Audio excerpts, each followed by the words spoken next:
And if you want to understand the difference between how Senator McCain and I would govern as president, you can start by taking a look at how we've responded to this crisis. Because Senator McCain's approach was the same as the Bush administration's.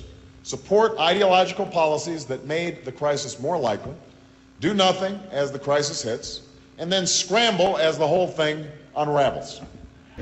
I don't know how bad it's going to get.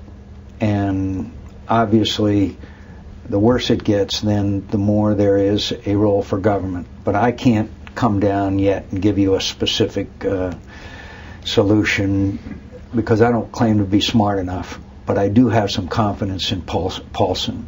And I'm glad to see him more and more active in this issue. But I'd love to give you a solution, but I don't know. Well, the dimension of this problem may be surprising to a lot of people, but to many people, many others, there were feelings that there was something amiss, something was going too fast, something was a little too hot. Yeah.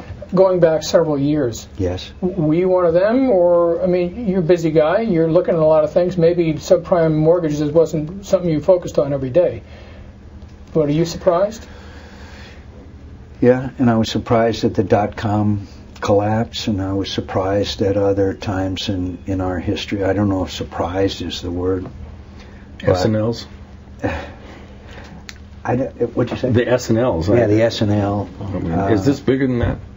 You know, I don't know the dimensions. Yeah, it's hard to know what the dimensions of it are. As I say, I never thought I'd pick up the paper and see a city in Norway is somehow dramatically impacted by it. So, in this whole new derivative stuff and SIVs and all of this kind of new ways of packaging mortgages together and all that is something that, frankly, I don't know a lot about. But I do rely on a lot of smart people that I have that are both in my employ and are acquaintances of mine, and most of them did not anticipate this. Most of them. I mean, I can find some that did. But I don't really know of hardly anybody who, with the exception of a handful, that said, wait a minute, this thing is getting completely out of hand and is overheating. So I'd like to tell you I did anticipate it, but I have to give you straight talk, I did not. Now, my approach has been to try to prevent this turmoil from occurring in the first place. In February of 2006, I introduced legislation to stop mortgage transactions that promoted fraud, risk, or abuse. A year later,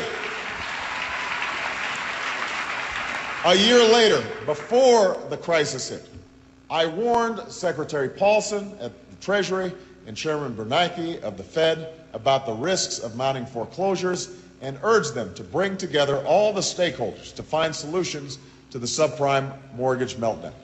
Senator McCain did nothing.